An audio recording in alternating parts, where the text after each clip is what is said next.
तो क्या होगा, वो सारी बातों को रख सकते हैं। बेबाक अंदाज आगे क्या होगा।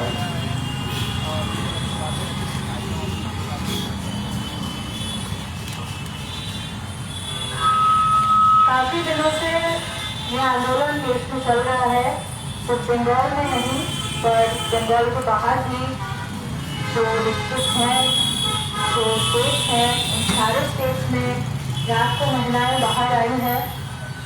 रात को अपने हिसाब से उन्होंने दखल किया है और उन्होंने बताने की कोशिश की है कि रात को किसी काम से वो बाहर जा रही हैं, इसका मतलब ये नहीं बनता कि उनके साथ कोई कुछ भी कर सकता है।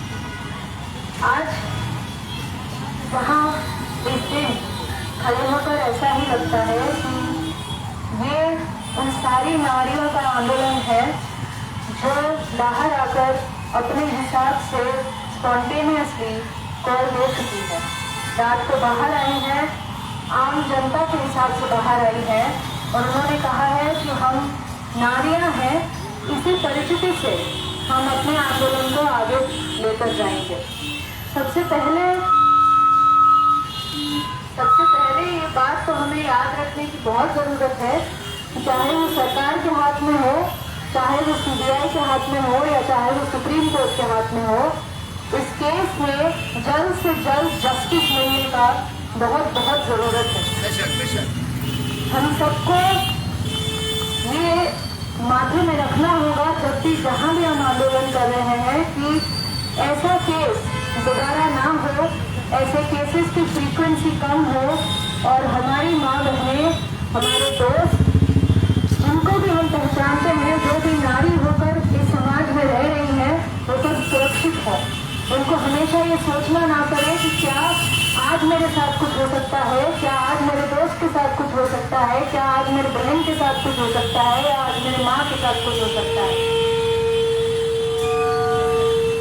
हमारे इस आंदोलन को कई पार्टी अपने हिसाब से इस्तेमाल करने की कोशिश कर रहे हैं। कई ये बोल रहे हैं कि हमारे आंदोलन की महिलाओं ने पैसा खा लिया है, हमारी आंदोलन की महिलाएं ये सोच रही हैं कि आने वाले इलेक्शन के बारे में हम सोचेंगे, हमारी आंदोलन की महिलाएं ऐसा कर रही हैं क्योंकि विरोधी दलों ने उनको पैसा दिया है। ये सब कई सारे कंट्रोवर्सी चल रहे हैं।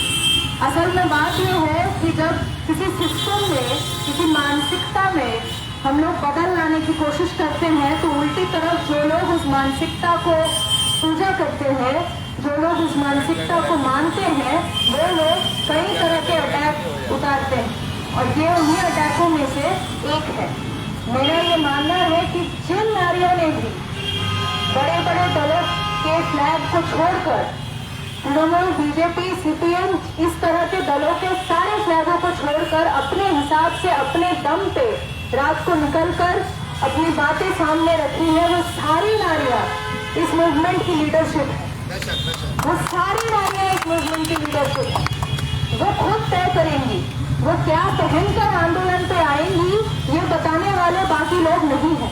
वो खुद समझ लेंगी कि वो आंदोलन में शामिल होंगी जब रात को बताएंगी कि रात को सिर्फ मर्द निकल सकते हैं, महिलाएं नहीं निकल सकती। इसके विरोध में जब वो आएंगी तब वो क्या पहनकर आएंगी वो उन्हें समझने दीजिए। वो जानती है कि कैसे अपनी जिंदगी को वो बिताएंगी। काफी लोग काफी सारी फेक न्यूज फैलाने की कोशिश कर रहे हैं क्योंकि ये सिस्टम के बदल की हम बात कर रहे हैं, मानसिकता के बदल की बात कर रहे हैं। हम नहीं चाहते कि हर बार सुबह उठकर कागज में हमको देखने को मिले कि और 14 केसेस आए हैं और 34 केसेस आए हैं। कहीं उत्तर प्रदेश में हमने किसी को खो दिया है तो कहीं केरला में हमने किसी को खो दिया है, तो कहीं राजस्थान में हमने किसी को खो दिया है, तो मध्य प्रदेश में खो दिया है या बंगाल में खो दिया है।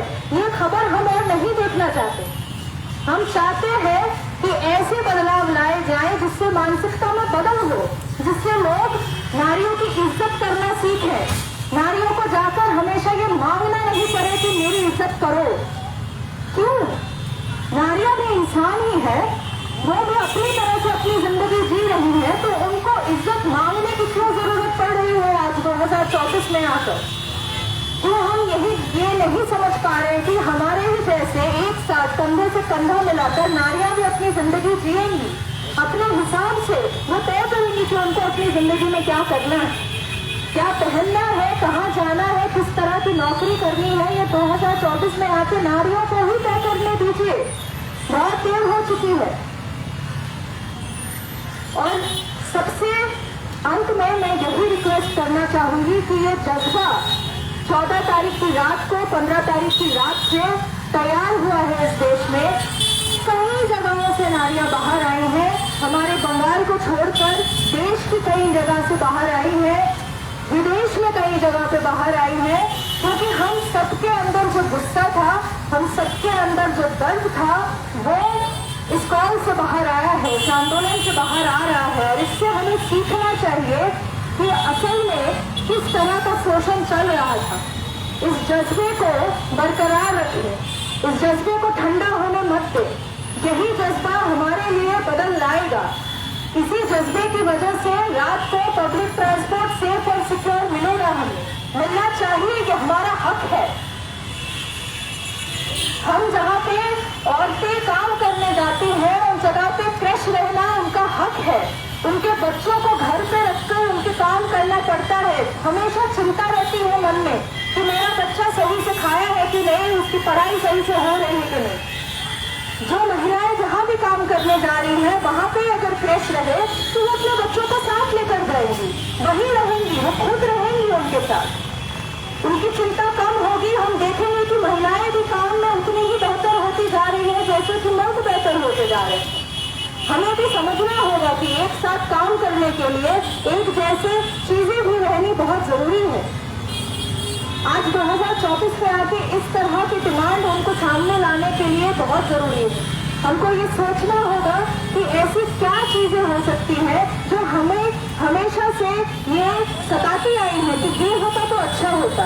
हर नारी से पूछिए, अपने दोस्तों से पूछिए, अपनी माँ से पूछिए, अपने बहनों से पूछिए, अपने बेटियों से पूछिए। ये आंदोलन हमें सिखा रहा है कि 70 साल की भी जो महिला है वो भी सड़कों पर चल रही है, ठीक उसी तरह जैसे 4 साल की छोटी बच्ची भी सड़कों पर चल रही है। ये दोनों जस्टिस मांग रहे हैं और बदल मांग रहे हैं। ये दोनों समझते हैं कि इस सिस्टम में बदल लाने की बहुत जरूरत है और हमको उसी को इज्जत देकर इन सबके साथ खड़े होने की बहुत जरूरत है। इस जज्बे को बरकरार रखें। अपने नारी दोस्तों से पूछिए, अपने माँ से पूछिए, अपनी बहन से पूछिए, अपने दोस्त से पूछिए कि क्या ऐसा है जो होने से तुमको लगेगा कि तुम भी हमारी तरह जीने का हक उसी तरह से रखती हो। तुम्हें कोई छोटा नहीं समझता, तुम्हें कोई कम नहीं समझता, तुम भी एक इंसान हो, तुम्हारी जैसी ही इंसान हो, तुम्हें भी हक है अपने हिसाब से जिंदगी जीने का। ये बातें उनसे पूछिए और देखिएगा कई सारी ऐसी चीजें आएंगी जो हमारे सिस्टम में बदल लाने की जरूरत को और ज्यादा इम्पोर्टेंस देंगी।